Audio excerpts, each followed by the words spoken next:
Okay, so I will begin with the random search algorithm. So I'll just recap whatever topics we have seen.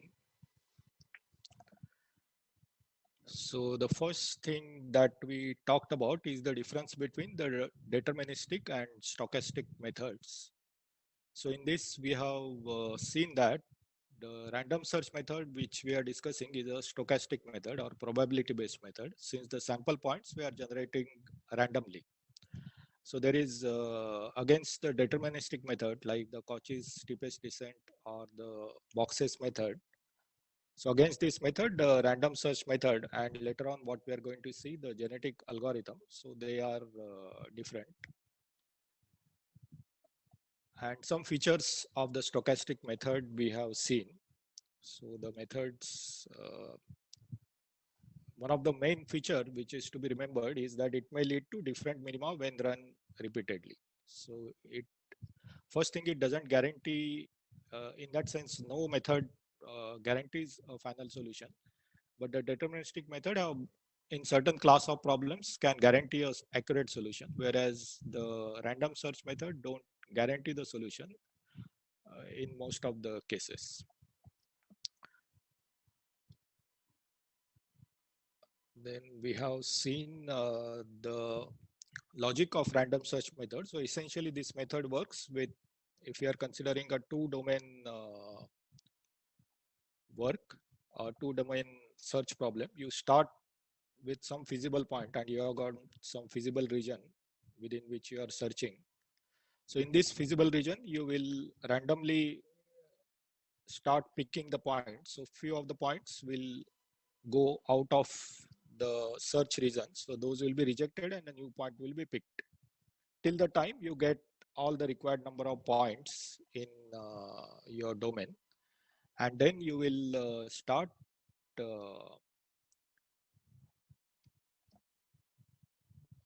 doing the check. So what you will do is, for at each of the points, including the original point what you have chosen, you calculate the value of the function. So the objective function value will be calculated at every point, and of all the points, whichever point is having the minimum value. So let's say initially we started with this point, and at the end we got this point as the minimum point. So in the next iteration, these points become the new seed point, and then you will create new set of random points with respect to this point, and this process continues. And another thing is that when you are distributing the sample points, you are deciding certain range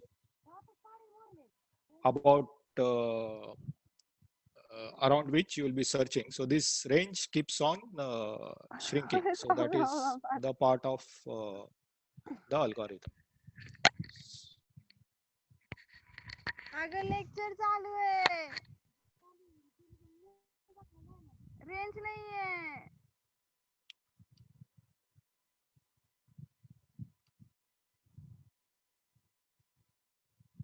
Okay, so that is how this algorithm works, and we have taken some sample problem based on this particular method. So we have taken one illustrative problem where we were looking into the solution to this problem.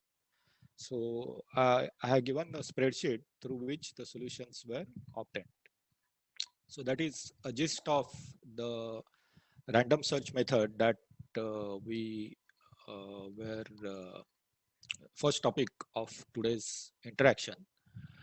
In order to just gauge your understanding, I'm just giving a small quiz here. So all of you will receive a poll form in which you have to answer multiple choice questions. So just I'm starting the poll here.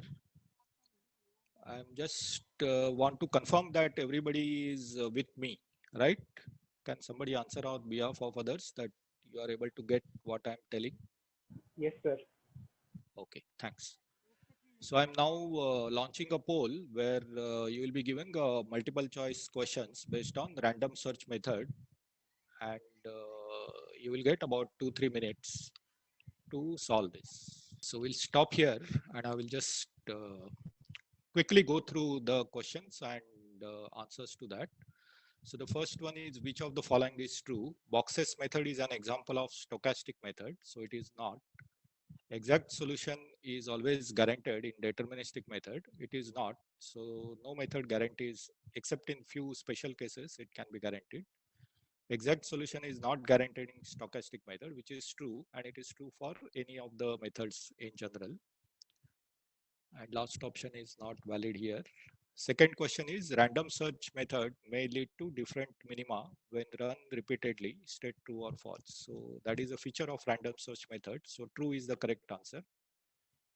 And the last question is, x0 is the initial point. So what we are talking here is initial x0 is the point, and you have selected different points around it. So randomly selected points are there.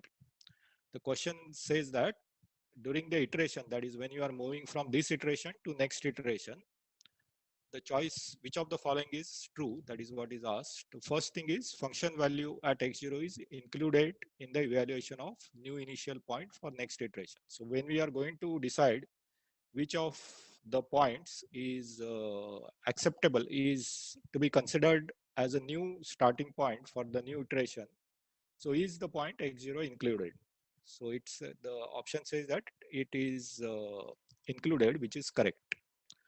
The second is search range. So when you are searching, so this is the range in the zone in which you are searching. So is that zone reduced only if the new initial point is obtained? So that only if is not correct. So this, in the algorithm what we shared, the zone was continuously reduced, irrespective of whether the point was same or it was different. So the second option is not correct. Third option is search range Z for random samples is reduced after fixed number of iterations. So it is reduced in our algorithm after each iteration. So it is not after fixed number of iterations. So that option is not true. And the last is x0 is kept unchanged for certain number of evaluations. So again, in the algorithm what we discuss, x0 is not kept unchanged after certain number of evaluations. So there is no concept of certain number of evaluations in determination of the starting point. So that I just recapped the discussion on the random search algorithm in this initial 10-15 minutes with this quiz. Do you have any questions in this topic? You can ask now, or we'll move to the next topic. So is Shubham there? He has asked a question: how to decide the number of random points to be selected in an iteration, and how to set the appropriate limit for search for more efficient answer. So two parts. One is how many number of random points to be selected. So general guideline is about 100 number of points are selected for a typical search technique. That's what the textbook says.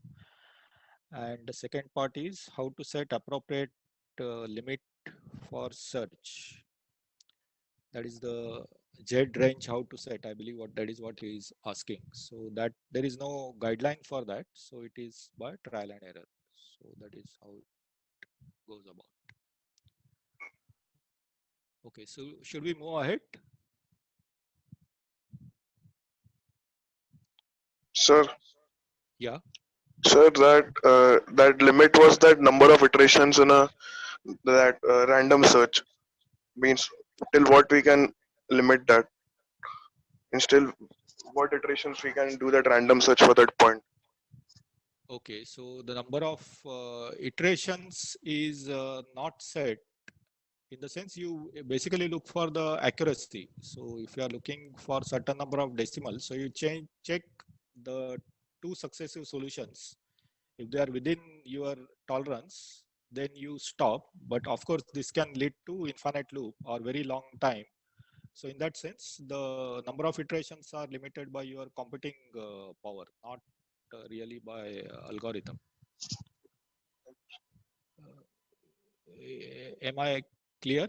That's my understanding of this method. So you basically want accuracy within, let's say, 2 decimals. So the 2 successive solutions, iterations, whatever difference in the solutions you are getting, so if that is within your tolerance, then you will stop. And for reaching that point, you require certain number of iterations. So if you have very powerful computer, you can set very large number of iterations and you will get fast solution. But if you are limited by resources, obviously you have to take whatever is available. Okay, sir. Okay, so this topic is an extension of the linear programming methods or the simplex methods. So the transportation or assignment problems, they are nothing but linear programming problems, but because of their specific structure, uh, some optimized methods or efficient methods are developed for them. So that is their, that is why these topics come in picture. In our course, we are not covering the solution algorithm for this two set of problems. So we are just understanding background, what is speciality of these problems, and in general how they are dealt with. So in this case, what we have seen is the transportation problem. You have a certain number of origins. So for example, warehouses from which you have to supply the material to different customers. So there are different destinations where the order is to be met. So each of your warehouse will have certain amount of quantity available with them, and each of your customer will be demanding another set of numbers. So A1, A2 are the available quantities and B1, B2 are the demanded quantities. And for reaching from any origin to any destination, some cost is involved. So for example, from 1 to 2, the cost is C12. So that this much information is required to initiate the transportation problem. And the problem is defined as you have to establish from each origin how much quantity is to be supplied to which destination. So for example, from origin number 1, how much quantity is to be supplied to destination number 1, and that is termed as X11.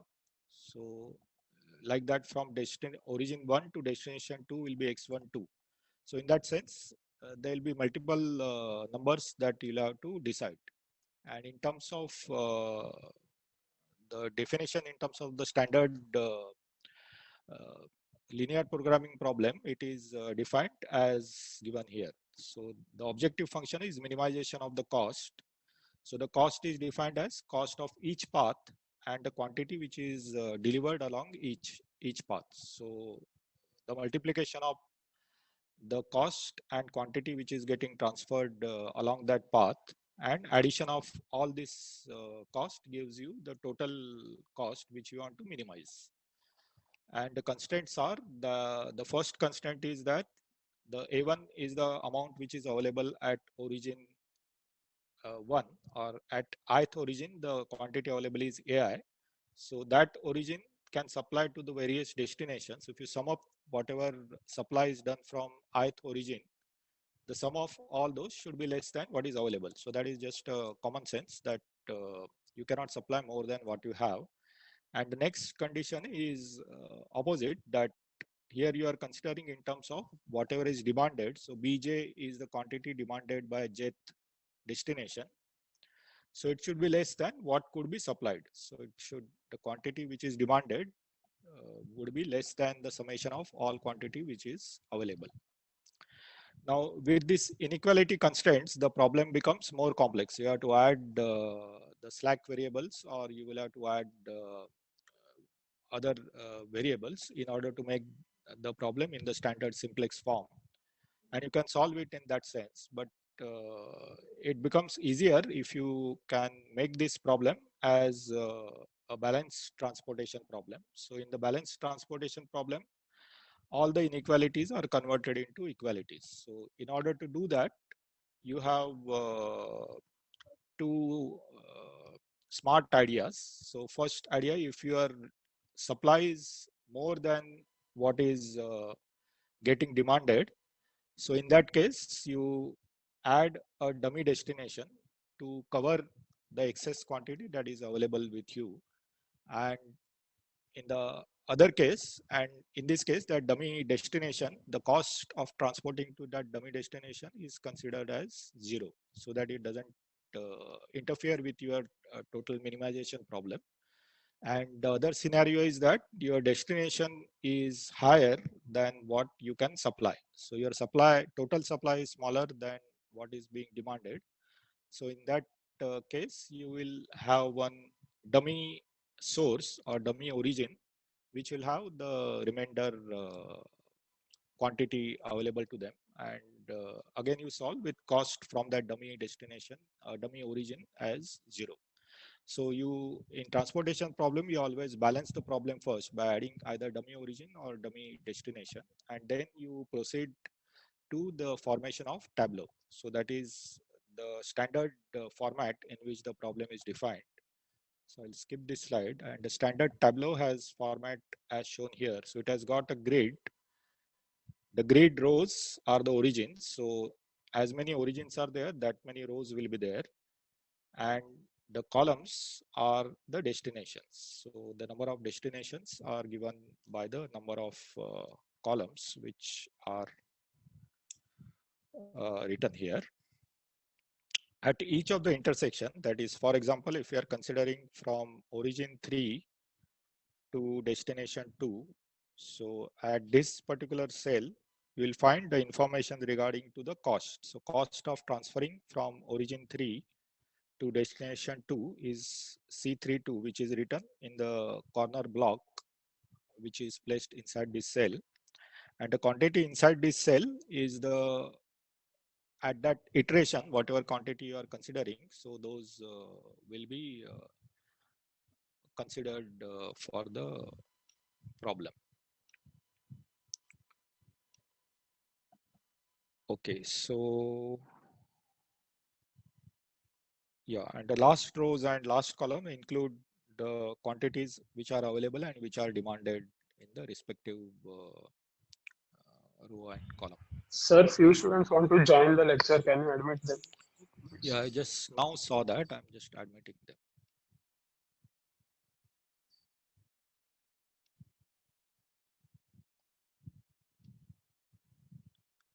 Yeah, it becomes real multitasking in the sense I have to keep watching 3 windows at a time. One is where the participants waiting room is there, and second is the screen where I'm explaining.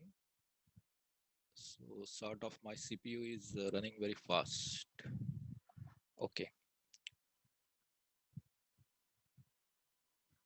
Okay, so transportation tableau is the format in which the transportation problems are solved. And for solving, there are 2 steps. The first step is obtaining the initial basic solution. That is, to start the problem, you can start with any random starting point, but that will delay the problem. So there are some techniques which are mentioned here, like northwest corner method and all, which will give you a solution which will lead to a faster convergence of the problem. And the second step is to obtain the final optimal solution. So there are again set of methods which will give the final solution. So this final solution is again available in the form of the tableau, which you have seen here. Okay, the assignment problem is a special type of problem which can be converted into transportation problem and solved with the associated methods. So in this case, you have a set of, for example, machines or some kind of service provider, and another set of objects which are demanding that service. So for example, you have a lathe machine and there is somebody who wants some turning operations to be done on the particular job. So in this case, each of the origins, so each of the resource providers, they are considered as the origin in the transportation terminology, and they are assumed to have a single number of quantity available with them. That is, they can provide a one single resource or one service they can provide, and the tasks are the destinations which are demanding a single number of resource or single number of service from the service providers. And instead of the transportation cost, what you have here is the time or the cost side of the service provided. So for example, with machine 1, if you have to perform task number 2, you will require 11 hours. So here the 11 hours is the task completion time, which is considered as a cost. So with this analogy, which is explained in the lecture, we are able to convert the assignment problem into a corresponding transportation problem, and then solve using the methods of transportation. So here we have to only remember that each of the origins and each of the tasks, they have maximum one available quantity and maximum one demand quantity. And each of the X values, they can be binary, that is only 0 and 1. So the quantities which are transported along any path can be either one, that is a task getting serviced, or task is not getting serviced, that is 0 and 1.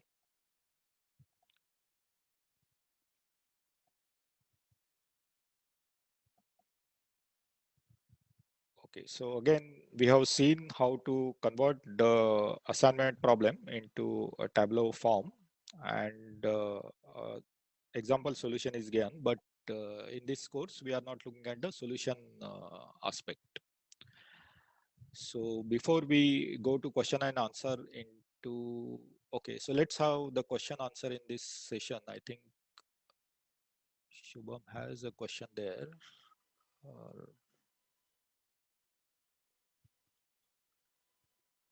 Okay, so the Shubham has asked, can you please show us assignment problem from Professor New examples from the index link? So I had given a PDF file in which the solution is given, and what Shubham is referring in that post, I have given a link to his website, and there some solution links are there. So using Microsoft Excel, he has solved some of the assignment problems. So he wants to explain me that. So to be frank, I have not gone through those links. So I will go through that and answer to him privately. And if it is interesting enough, I will share with everyone. I'm stopping the poll now.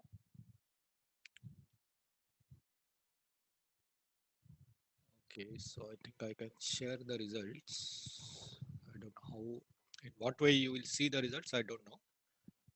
But it says share the results, so I'm sharing them. Okay, so are you able to see the questions on the screen? Hello, are you able to see the questions on the screen? Yes, sir. Okay. So I'll just quickly go through the answers. The transportation problem can be solved by simplex method. So that is true. So the transportation problem is nothing but simplex problem with special features, because of which separate efficient methods are being developed. The second is transportation problem is balanced when, so the consistency condition is met. So that is nothing but the sigma of all available origins equal to sigma of all the destinations. So that is nothing, is known as consistency condition. The second is demand from all destinations are equal. So that is not true. And third is total supply quantity is equal to total demand quantity. So that is also correct answer. The first and last are the correct answers. And the last questions, which of the following considerations are applied to convert a problem of assigning different machines to variety of tasks into a transportation problem? So assuming, so it is how do you convert assignment problem into a transportation problem? So assuming setup time as the quantity available at origins. So that is not correct. Setup time is the cost. Assigning the demand quantity by demand by each task as unity, which is correct. assuming quantity being transported as 1 or 0, so that is also correct, and assuming setup time as transportation cost, so that is also correct. So last three are correct, the first one is wrong.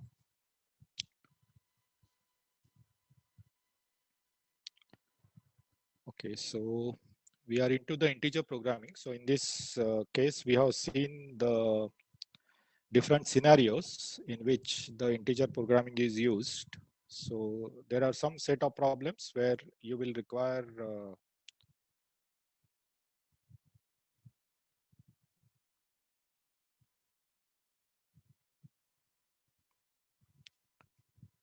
so there are some sort of problems where you have the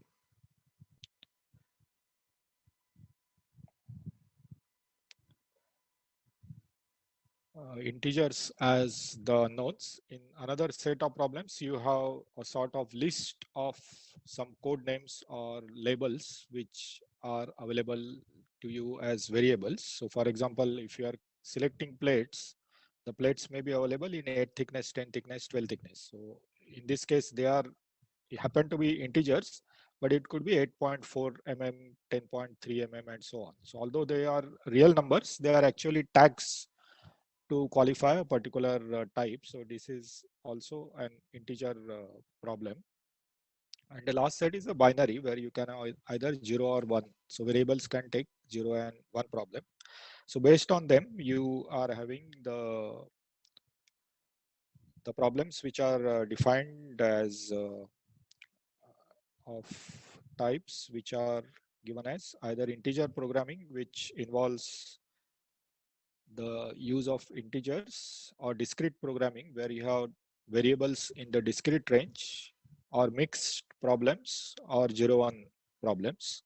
And based on whether equations are linear or non-linear, that is your objective function and constraints, they could be linear or non-linear. So accordingly, the integer programming problems also would be linear and non-linear. There is one important aspect that why we cannot simply round off integer problem, or we can assume integer constraints are not there, solve it as a real value problem, get a real variable solution, and then round off to the nearest candidate points. So that is a natural thought that will come into our mind, but there are some problems which arise in this approach, and although it can work for some set of problems, it creates problems, and the problems are either it will violate some of the constraints, or it can uh, make changes in related or linked variables, and thirdly it will give a far suboptimal solution. So what we are discussing is rounding off will give suboptimal solution. So real value solution and a real and a true integer solution, they may be far away from each other. So that are those are the reasons because of which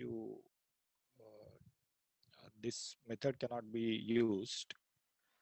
And then we discussed about uh, the enumerative schemes. So one donkey way of doing is you simply find out all the possible combinations which exist in your within your constraints, and find out value of objective function at all the possible combinations and find the minima. Because unlike the real value problem where the combinations are infinite, in this case there are finite number of combinations of variables could be found out. In general, this leads to high computational resources, but as we have seen in the illustrative problem, in some type of problems, this also could be one of the strategy where you can simply find minima by covering exhaustively, covering all the combinations and find minima. In general, you use what is known as the implicit enumeration. And example of that we have seen using the branch and bound method, that is the or BBM method, which you have seen in detail. So in this method, you first find out a real solution and then branch out on the integers which are on either side of this particular problem. And for solving the integer programming problems, you can use either branch and bound method, or you can also use the simulated annealing, so which is a powerful method which can be applied for many classes of problem other than the integer programming as well. So in the branch and bound method, there is something at every, you first find out the real value solution, and for example real value solution is 3.2, so you have two integers on side of this, one side is 3, another side is 4, and you taking the branch on one branch on 3 and another branch on 4, you find two solutions, and these solutions you apply to the check for fathoming. So fathoming is where there is no further processing on that node would be required, and there are three criteria for fathoming. One is the solution has all integer variables, there is no solution, there is no feasible solution possible along that branch, and the last value is the objective value what you obtain is not better, that is it is higher than the till now whatever minima you have found. So in that case, that node is fathomed. So that means no further branching is required from that node. Otherwise, you have to continue branching. And this entire thing stops when all nodes are fathomed. And we have seen a problem, and I'm happy that Harshad could found a mistake, and this is the entire tree for the BBM tree. And we have also seen how to solve nonlinear problem using the BBM method. The final comments is that in this particular problem could be solved possibly by using exhaustive search more effectively than by using the random search method. And typically 10 number of integers are beyond 10 number of integer variables, the BBM method leads to very heavy computational requirements and is not recommended there. The simulated annealing is something which is interesting, that you are annealing is a metallurgical process in which you make the better quality material starting by heating it to high temperature and then allow it to slow cool. So in this process, the material at high temperature has got high energy levels. So the molecules or the crystals have got more time to restructure themselves and become more uniformly formulated.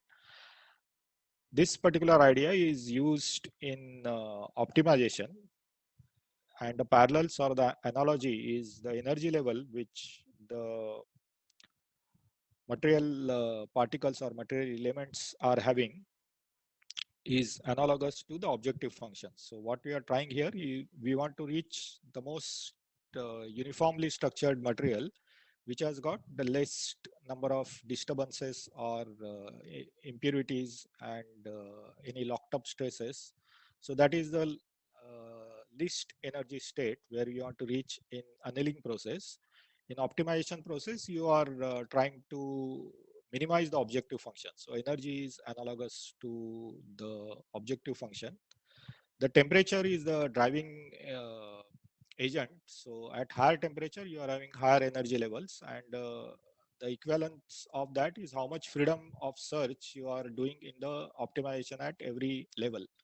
So in physical world or the real world, as the temperature is dropping, in optimization world, the freedom of search is dropping. So as the temperature reduces, the material has got the material particles have got less freedom. Here, as the temperature or the parameter which we call temperature reduces, the search space keeps on shrinking, and the rate of cooling decides how good final product you will get.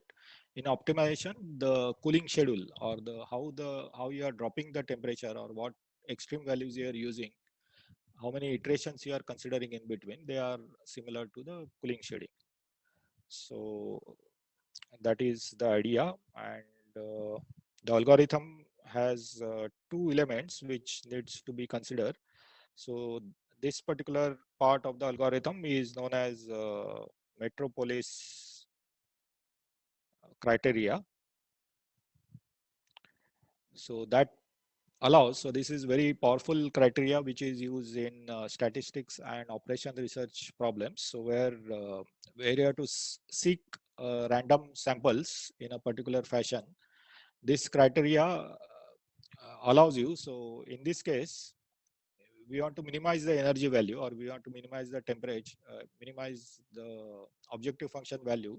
So even if the candidate point you have selected has got higher objective function value, we will in normal case reject that point. But in this case, there is a probability in this method for that point to be accepted. So this is typically useful in scenarios where you are having a lot of local minima and a global minima. So for example, if you are considering a case where you are having a lot of minima and there is a global minima, and you are searching a function. So this is your single variable function where you are searching. So you want to reach to this global minima, and you are somewhere here. You are searching somewhere at this particular point. A regular method, if you start at this point, will never allow you to go in this direction. You will always drag you towards this point. And once you are at this point, it will not allow you to go back to any of the direction. So that is you get stuck in the case of the conventional optimization method. In the simulated annealing, if you are at this point, it will obviously allow you to go in the downward direction. So that is the part of Metropolis algorithm. But if you are going in the other direction, that is, if you are going from this point to a point which is to the right, which increases the value, this algorithm allows on some probabilistic base. So when the temperature is high, the probability of moving in the opposite direction is higher, and when temperature is low, that probability is low. So as you can see here, in this particular case, you can move from this valley to another valley. So you have reached here, so maybe you will reach to this point, and successively there is a better chance that you will reach the global minima through this particular process. So that is the advantage. So somebody, I think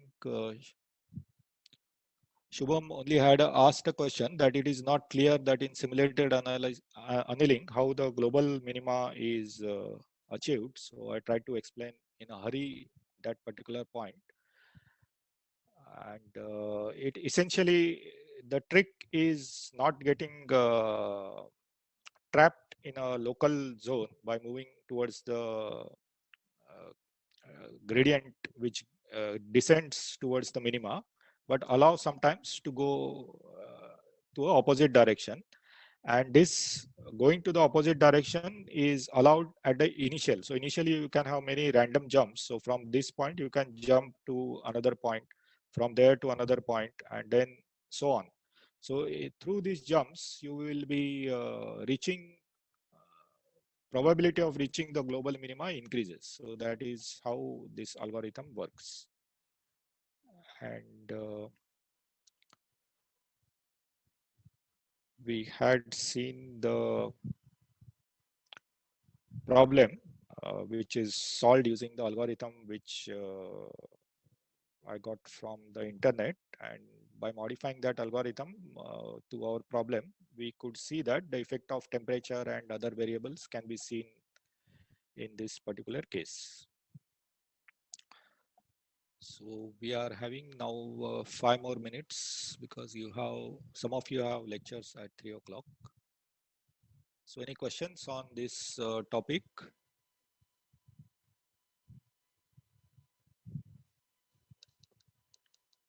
Sir, in this, how is temperature reduced?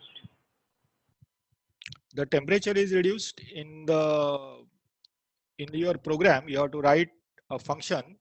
You can make it very linearly. So that is known as cooling schedule function.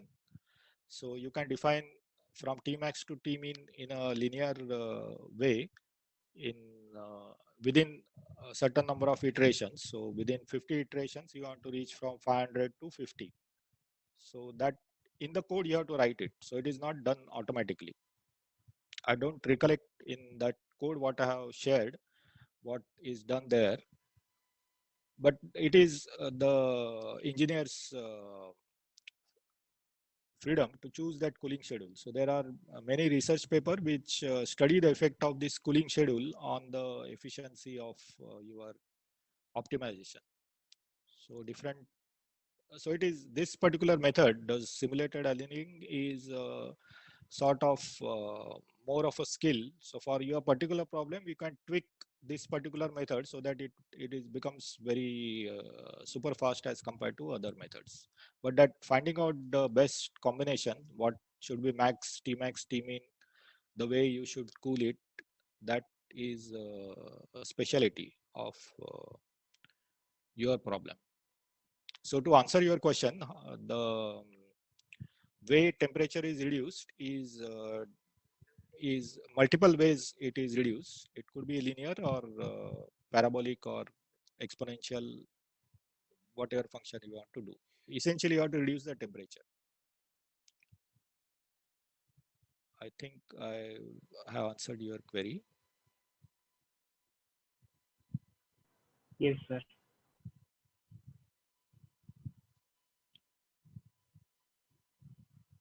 So we'll be continuing. So mainly I'll be, my main format of delivering the lectures will be through the recorded lectures. So there I will be, remaining topics I'll be covering through that. And we will use these interactive sessions mainly for troubleshooting or your question and answer discussion. So we are having now three topics left. That is the genetic algorithm and nature inspired methods and software tweaks, which we'll be covering in the maybe in the next 2 weeks. We should be able to cover the syllabus. So thank you everyone for attending this session, and as I said, this session is recorded, so whatever useful part of this recording I will make it available on our classroom. So thank you, and bye everybody. Thank you, sir. Thank you, sir. Bye. Thank you, sir. Thank you, sir.